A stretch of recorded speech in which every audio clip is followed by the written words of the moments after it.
მაგრამ აქ უნდა დავსვათ მთავარი შეკითხვა, თუ რატომ გაახსენდა საფრანგეთისა და დიდი ბრიტანეთის სახელმწიფო ლიდერებს პალესტინის სახელმწიფოს აღიარება ახლა, მაშინ როდესაც პრაქტიკულად 78 წელია გასული გაეროს პალესტინის გაყოფის გეგმის შემდგომ, როდესაც გაერომ პალესტინის სამანდატოს ტერიტორია გაუნაწილა ებრაულ და არაბულ სახელმწიფოს და 2 წელია გასული, რაც ღაზაში დაიწყო ეგრეთ წოდებული გენოციდური პროცესი.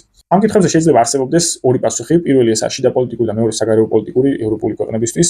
შიდა პოლიტიკური თვალსაზრისით, საპალესტინო სახელმწიფოს აღიარებით წამყვანი ევროპული ქვეყნების პოლიტიკური ელიტები ცდილობენ დაიბრუნონ ლეგიტიმაცია, რომელიც მათ ბოლო წლებში გარკვეულწილად დაკარგეს და შეუსუსტად. კონკრეტულად ამ საკითხთან დაკავშირებით და ერთ-ერთი წამყვანი საკითხია პალესტინის საკითხი დღეს ევროპაში.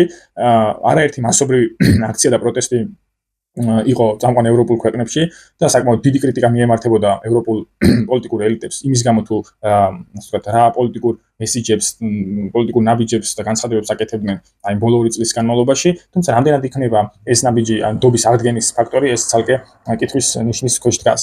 მეორე პასუხი შეიძლება იყოს ევროპასა და შეერთებულ შტატებს შორის მიმდინარე სავაჭრო ეკონომიკური დაპირისპირების კონტექსტი, სადაც შეერთებული შტატები ახორციელებს წნეხს ამ თვალსაზრისით, ანუ ეკონომიკურ სავაჭრო წნეხს ევროპაზე და ევროპას აქცევს, ასე ვთქვათ, წამგებიან პოზიციაში და დამორჩილებულს ეკონომიკურად ამერიკაზე და პალესტინის სახელმწიფოს აღიარებით გარკვეულწილად ეს არის შეერთებული შტატების საპირისპიროდ გადადგმული ნაბიჯი, რითაც ევროპელები დონალდ ტრამპს აქცევენ საერთაშორისო დიპლომატიურ წნეხში და გარკვეულწილად დაძაბულობას ქმნიან დონალდ ტრამპსა და დონალდ ტრამპის მხარდამჭერ ამერიკულ ებრაულ ლობს შორის.